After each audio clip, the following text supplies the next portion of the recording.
Khilgaon model school কেন্দ্র থেকে যুক্ত হয়েছেন সহকর্মী তানজিলা খান মিম। মিম, জানাবেন যে ঢাকা ৯ আসনের যে কয়টি কেন্দ্র রয়েছে, ভোট কেন্দ্র, সবগুলোতে ভোটের সরঞ্জাম কি বিতরণের প্রক্রিয়া শেষ হয়েছে কিনা?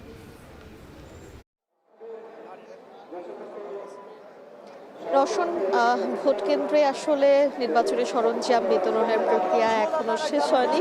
এটি কেবল কিছুক্ষণ আগে শুরু হয়েছে এবং আমি এখন এই মুহূর্তে খিলগাঁও মডেল কলেজে রয়েছি। এটি ঢাকার ৯ আসনের মধ্যে পড়েছে এবং ৯ আসনে ১৬৯টি যে ভোট কেন্দ্র রয়েছে, সেই ১৬৯টি ভোট কেন্দ্রের নির্বাচনী সরঞ্জাম, একটি নির্বাচনে ভোট গ্রহণ করতে যা যা সরঞ্জাম প্রয়োজন, প্রায় ১৭টি সরঞ্জাম, সেই সরঞ্জামগুলো কিন্তু এই খিলগাঁও মডেল কলেজ থেকে বিতরণ শুরু হয়েছে। ১১টা নাগাদ বিতরণ কার্যক্রম শুরুর কথা থাকলেও একটু দেরি হয়েছে। তারপর একে একে সকল প্রিজাইডিং অফিসাররা ভোট কেন্দ্রগুলোতে এসেছেন। সেখানে এই যেই ১৭টি সরঞ্জামের কথা বলছিলাম, সেই সরঞ্জাম কিন্তু গতকালই নির্বাচন কমিশন থেকে পাঠানো হয়েছে এবং সেখানে সুই, সুতা, ব্যালট পেপার এবং ব্যালট বাক্স সহ আরও অনেক সরঞ্জাম ছিল, অমোচনীয় কলমের কালি ছিল। এই যে এই সরঞ্জামগুলো, সেই সরঞ্জামগুলো যেন একদমই সুন্দরভাবে বিশৃঙ্খলা সৃষ্টি যেন কোনো রকম না হয় এবং নির্বিঘ্নে যেন নিয়ে যান, তার জন্য কিন্তু পুলিশের সদস্যরা, আনসার বাহিনীর সদস্যরা এবং এছাড়াও স্বেচ্ছাসেবক দলের যারা অন্যান্য সদস্যরা রয়েছে আনসার বাহিনীর সঙ্গে, তারা সকলেই কিন্তু তৎপর রয়েছে এবং প্রতিটি কেন্দ্রে কিন্তু একে একে করে এই ভোট কেন্দ্রের থেকে অন্যান্য ভোট কেন্দ্রে নিয়ে যাওয়া হচ্ছে। আপনি প্রক্রিয়ার কথা জিজ্ঞেস করছেন, এটি আসলে দীর্ঘ প্রক্রিয়া এবং ৪,৬৯,০০০-এরও বেশি ভোটার রয়েছে ঢাকা ৯ আসনে। আর সেখানে ১৬৯টি কেন্দ্র, যেহেতু অনেকটা সময় লাগবে শেষ হতে, বিকেল হয়ে যেতে পারে এবং এর আগেও আমরা ঢাকা ৮ আসনে দেখেছি, সেখানেও কিন্তু সেই প্রক্রিয়া শুরু হতে ১২টা বেজে গিয়েছিল। এখানে যারা পুরো ১৬৯টি আসনের প্রিজাইডিং অফিসার যারা রয়েছেন, সেই অফিসাররা এসেছেন এবং পাশাপাশি অনেক যারা আইন শৃঙ্খলা বাহিনীর সঙ্গে যুক্ত রয়েছেন, যারা আগামীকাল দায়িত্বরত অবস্থায় থাকবেন, তারা সকলেই কিন্তু এই ভোট কেন্দ্রে পাহারারত অবস্থায় ইতিমধ্যেই এসে পৌঁছেছেন এবং সকলেই যার যার জায়গা থেকে চেষ্টা করছেন আগামীকাল, যেহেতু ত্রয়োদশ জাতীয় সংসদ নির্বাচন, সাধারণ মানুষ যেহেতু অনেকদিন পরে ভোটাধিকার প্রয়োগ করার একটি সুযোগ পাচ্ছে, সেই সুযোগ যেন সাধারণ নাগরিকরা নির্বিঘ্নে তাদের অধিকার প্রয়োগ করতে পারে, সেজন্যই কিন্তু সকল আইন শৃঙ্খলা বাহিনী থেকে শুরু করে দায়িত্বরত যারা রয়েছেন সকলে তৎপর রয়েছে। রওশন, এই ছিল এখন পর্যন্ত ঢাকা ৯ আসনে খিলগাঁও মডেল কলেজ থেকে আমার কাছে সবশেষ।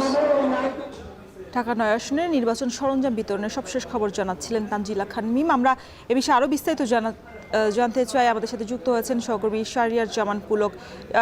পুলক, আপনি তো মিরপুরের পল্লবীতে রয়েছেন, সেখানে ভোটের সরঞ্জাম বিতরণের কি অবস্থা, নিরাপত্তা ব্যবস্থা কেমন দেখছেন?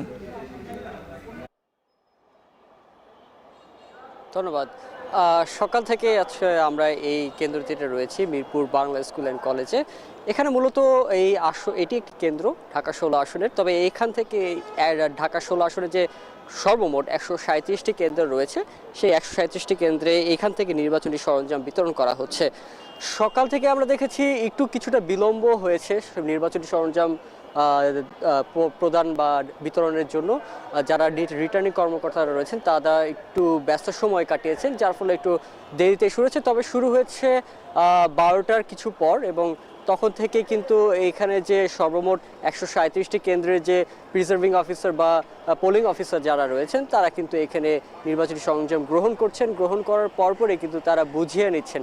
মূলত এবার দুটি ভোট মানুষ দেবেন, একটি হচ্ছে গণভোট এবং আরেকটি হচ্ছে জাতীয় সংসদ নির্বাচনে প্রার্থীদের ভোট দিবেন তারা। তো এই যে খাতা কলমের বিষয়গুলো রয়েছে বা ব্যালট পেপারের বিষয় রয়েছে, ব্যালট বক্সের বিষয় রয়েছে, এছাড়াও এখানে যে নির্বাচনের জন্য যে আরও কিছু লাগে, যেমন কালি লাগে এবং যেগুলো হচ্ছে অমোচনীয় কালি যেগুলো ব্যবহার করা হয় ভোটের জন্য, সেগুলো কিন্তু তারা বুঝিয়ে নিচ্ছেন। এর পাশাপাশি রিটার্নিং অফিসার যারা রয়েছেন তারা বলছেন যে এখনো পর্যন্ত কোনো ধরনের শঙ্কার অবস্থা তারা দেখছেন না। এখানে আমরাও দেখছি যে নির্বাচনের ঘিরে এই কেন্দ্রকে ঘিরে কিন্তু যথেষ্ট আইনশৃঙ্খলা বাহিনী নিয়োজিত রয়েছেন। আমরা একটু দেখাতে চাই এখানে কিন্তু আর্মিরও কিন্তু একটি প্লাটুন, বাংলাদেশ সেনাবাহিনীর একটি প্লাটুন নিয়োজিত রয়েছে। এর পাশাপাশি প্রতিটি কেন্দ্রে কিন্তু 13 জন করে সদস্য, আনসার বাহিনীর সদস্য ছাড়াও এর পাশাপাশি আনসার বাহিনীর সদস্যর পাশাপাশি বিডিপির যে স্বেচ্ছাসেবক ছাড়াও এখানে বিজিবির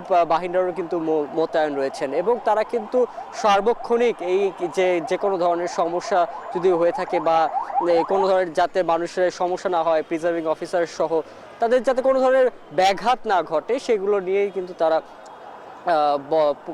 তারা কিন্তু এখানে মোতায়েন রয়েছেন। এর পাশাপাশি আমরা দেখেছি যারা মোটামুটি সরঞ্জাম পেয়ে গিয়েছেন তারা হিসাব গণনা শেষ করে কিন্তু যারা আনসারের তাদের সাথে যে ভোট কেন্দ্রে যেসব আনসার বাহিনী নিয়োজিত ছিল তাদের নিরাপত্তার স্বার্থে, নিরাপত্তার মাধ্যমেই কিন্তু তারা এই সরঞ্জাম বিতরণ এই যে এখান থেকে দেওয়া হচ্ছে সেখান থেকে কিন্তু তারা নিজ নিজ কেন্দ্রের দিকে চলে যাচ্ছেন।